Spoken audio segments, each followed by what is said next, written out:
Fala pessoal, beleza com vocês? Aqui professor Jaime na área novamente para mais uma aula de Química. E na aula de hoje nós vamos aprender um pouco sobre distribuição eletrônica. Bom, então como nós já vimos, os elétrons eles ficam na atmosfera do átomo. E esses elétrons eles ficam na atmosfera do átomo dividido em 7 camadas, que são elas K, L, M, N, O, P e Q, tá? São essas 7 camadas, onde cada camada ela vai comportar um número máximo de elétrons, que são quantos? 2, 8, 18, 32, 32, 18 e 8. Beleza? Então, cada camada ela comporta no máximo essa quantidade de elétrons. Então, na camada K, comporta no máximo 12 elétrons. A camada L comporta no máximo 8 elétrons. M, 18 e assim sucessivamente. Então, o que vai acontecer? Então, existem duas formas de se fazer a distribuição eletrônica. Então, uma questão ela pode te pedir uma distribuição eletrônica por camadas ou pode te pedir a distribuição eletrônica por subníveis, que nós vamos ver daqui a pouco, tá? Então, por camadas, você só vai simplesmente distribuir os elétrons nessas camadas. Então, vamos pegar o exemplo do flúor. O flúor ele tem número atômico de 9, ou seja, o número atômico é o número de prótons, beleza? Só que no átomo neutro, o número atômico, o número de prótons também é a mesma quantidade de elétrons. Então, se o número atômico do flúor é 9, ele possui 9 prótons, então ele também vai possuir o quê? 9 elétrons. Então, o que a gente faz aqui? A gente faz a distribuição em camadas. Então, a gente não precisa circular ele todo. Normalmente, a gente faz uma meia-lua aqui. Então, a primeira camada, a camada K, ela vai possuir o quê? 2 elétrons, né? A camada L, ela comporta quantos elétrons? Ela comporta 8 elétrons.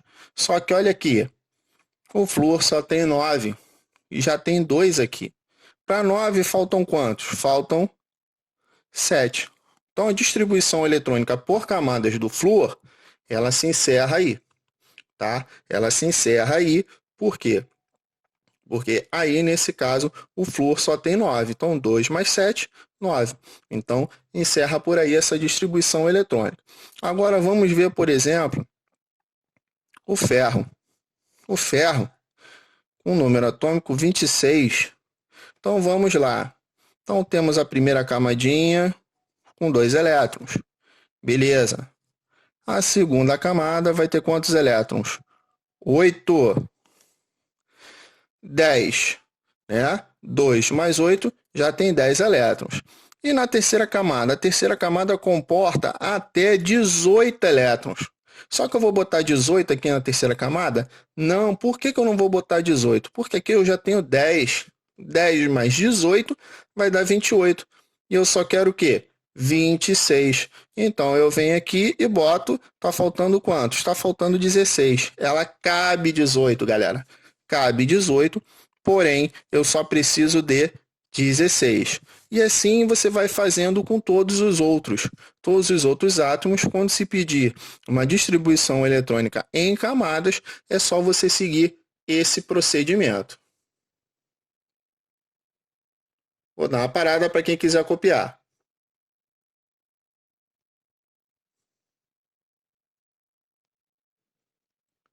Bom, então, continuando aqui, pessoal, como eu falei, essas são as camadas. Mas também dentro de dessas camadas, as camadas elas podem ser divididas em subníveis.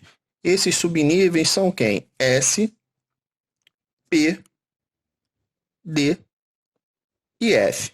Tá? Esses subníveis eles vão ter também uma quantidade máxima de elétrons em cada um. Então, no subnível S, comporta 2 elétrons. O subnível P comporta 6. O D comporta 10. E o F comporta 14 elétrons. Então, como que a gente vai poder fazer para realizar a distribuição eletrônica em subníveis? Aí, para realizar a distribuição eletrônica em subníveis, nós usamos um diagrama chamado de diagrama de Linus-Pauling,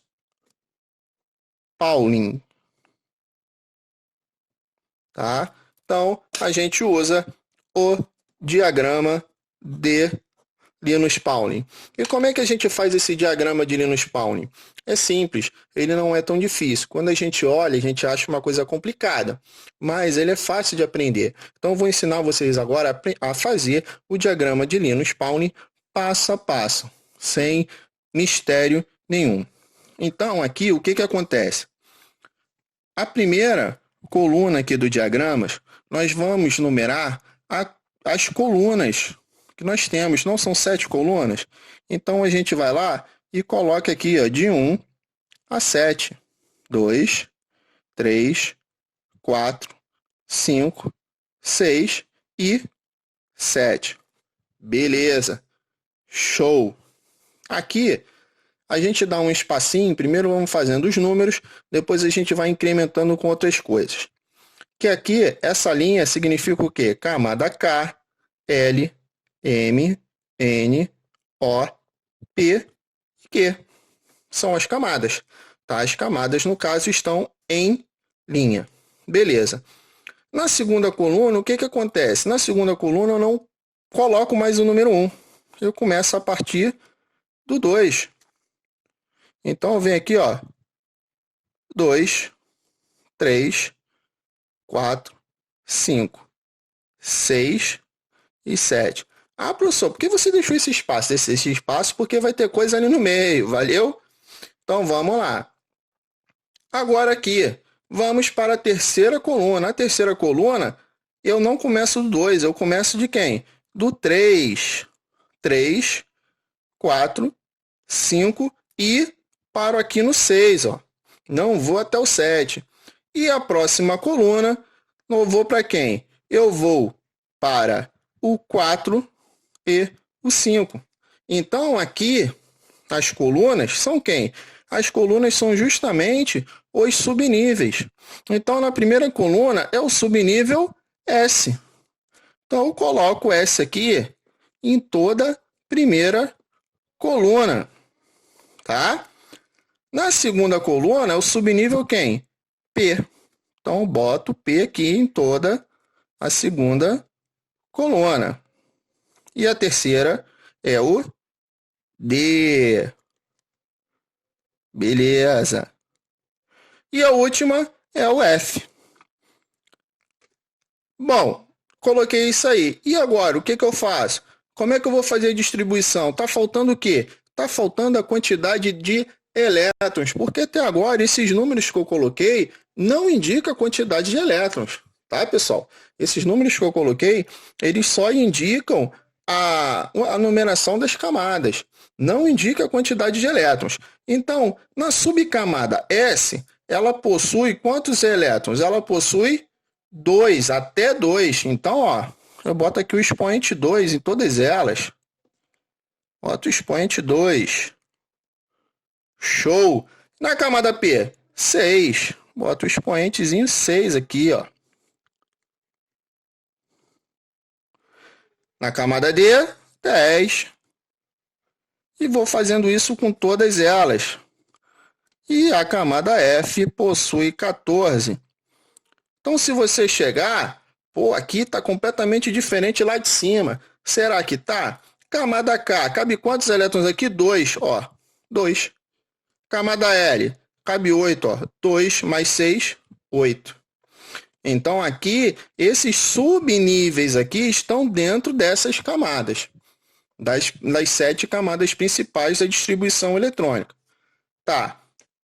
Criei aqui o diagrama. E agora, como é que eu faço para poder saber quais os elétrons que eu vou colocar? Sempre no diagrama, a gente trabalha na diagonal, da direita para a esquerda. Então é isso aqui, ó. Eu vou até usar a caneta de outra cor.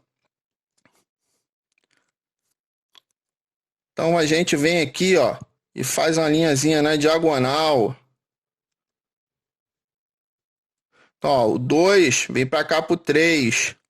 O 3 aqui vem para cá. E detalhe, gente, quando chega aqui, você não vem para cá, você volta lá para cima. Acabou aqui, volta lá para cima. Então, nós vamos fazer aqui um exercíciozinho para a gente poder identificar como é que funciona isso. Ó, quase acabando. Sempre na diagonal.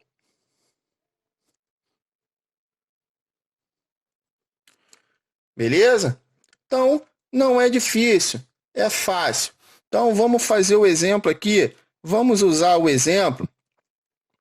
Vendo aqui esse diagrama, vamos usar o exemplo lá no flúor, lá em cima. O nosso amigo flúor. O flúor não tem 9 elétrons?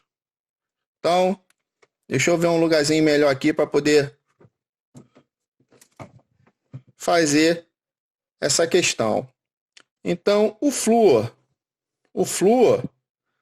ele possui 9, né? Então, como é que eu faço? Eu venho aqui, ó, distribuição eletrônica do flúor por subcamadas. 1s2. Aí, vê aqui, ó. 1s2, diagonal. Foi para a linha de baixo. 2s2. Já tem o quê? 4. 4. Vou precisar de quantos? Ainda preciso de 5, né? Então, aqui, ó, 2s2. Quando chega aqui, eu volto lá para trás. Então, vem aqui, ó, 2p, o quê? Só preciso de 5. Cabe 6, né? Então, 2p, 5. E acabou aqui. Acabou a distribuição eletrônica. Pô, mas é bem diferente. Será que é bem diferente? Então, aqui em cima, na camada K não tem 2 e na L não tem 7. Então, aqui, ó, o número 1 é a camada K, tem 2. E o número 2 é a camada L, tem 7. Tá?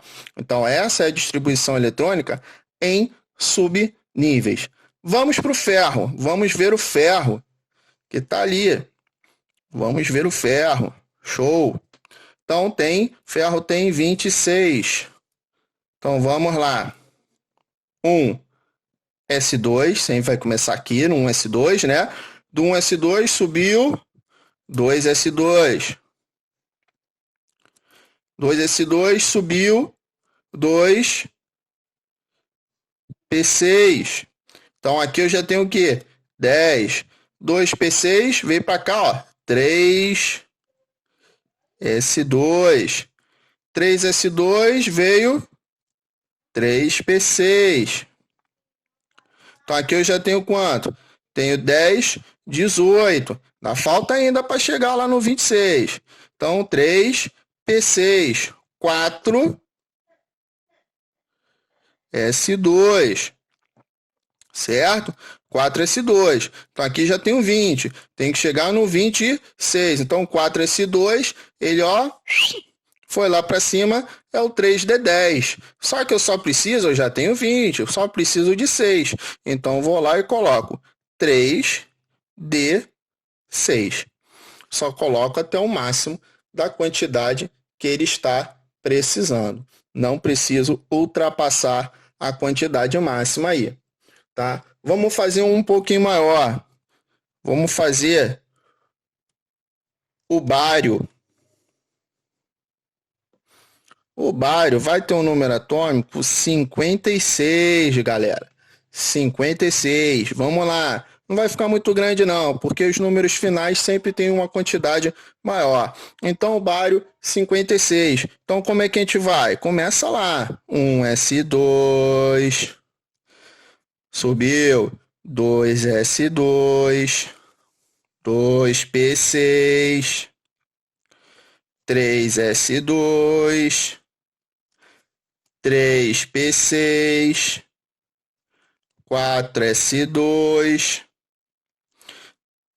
4s2, ó, veio para cá para cima, 3 D10. Então aqui, ó, nós temos quanto? Por enquanto só temos 30, temos que chegar aos 56. 3D10, 4. P6, 5. S2. Então aqui, ó, 5S2. A gente já começa a contar, porque eu vou pegar aqui o 4F14. Então já é uma quantidade boa. Então a gente vem aqui, ó, 10, 20, 30, 38. 38 para 56, faltam 18. Então posso botar o 4F14. F14. Faltam 18 ainda, né? 4F14, 5. Aí agora só vai faltar 4, né? 5D4. Então é só somar aqui, ó. 10, 20, 30, 38. 38 com 14 vai dar 40, 52, mais 4, 56. Então, fez-se a distribuição eletrônica do bário. Valeu, galera? Então, isso aqui basicamente é como se fazer a distribuição eletrônica. Então, hoje a gente viu as camadas, distribuição em camadas, vimos os subníveis, vimos como montar o diagrama de Linus Pauling e como fazer a distribuição eletrônica usando o diagrama de Linus Pauling. Valeu? Então, até a próxima aí. Vamos fazer os exercícios e exercitar cada vez mais. Valeu, galera? Fui!